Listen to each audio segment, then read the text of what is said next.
خبر شامل کرتے ہیں سائیوال سے۔ ہمارے ڈویژنل بیورو چیف محمد رحیل راؤ کی رپورٹ کے مطابق کمشنر سائیوال ڈویژن شعیب اقبال سید نے اسکول کالجز کی صفائی کے بارے میں خصوصی اجلاس کی صدارت کی، جس میں ایڈیشنل کمشنر کوآرڈینیشن شفیق احمد ڈوگر، اے سی جنرل وقاص ظفر، ڈائریکٹر کالج پروفیسر مسعود فریدی، ڈپٹی ڈائریکٹر کالج شباب فاطمہ سمیت اسکول کالجز کے حکام نے شرکت کی۔ کمشنر نے تعلیمی اداروں کی عمارت کو باقاعدگی سے وائٹ واش کرانے اور صفائی کی صورتحال کو بہتر بنانے، خصوصاً واش روم کی صفائی کے لیے اقدامات کرنے کی ہدایت دی۔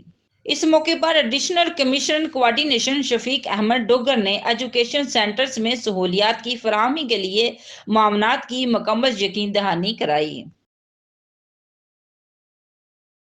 خبر شامل کرتے ہیں سائیوال سے۔ ہمارے ڈویژنل بیورو چیف محمد رحیل راؤ کی رپورٹ کے مطابق تھانہ فری ٹاؤن کے علاقہ چک رتی ٹبی اوڈ کالونی کے قریب سر کٹی لاش برآمد۔ اہل علاقہ نے لاش کو دیکھ کر پولیس کو تھانہ فری ٹاؤن اطلاع دے دی، جس پر لاش کی شناخت محمد بھوٹا کے نام سے ہوئی، جو رکشا ڈرائیور تھا اور سلامت پورہ تھانہ گلا منڈی کا رہائشی بتایا جاتا ہے۔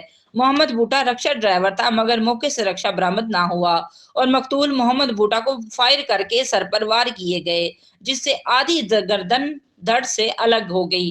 پولیس فری ٹاؤن نے لاش کو تحویل میں لے کر مزید کارروائی کا آغاز کر دیا ہے۔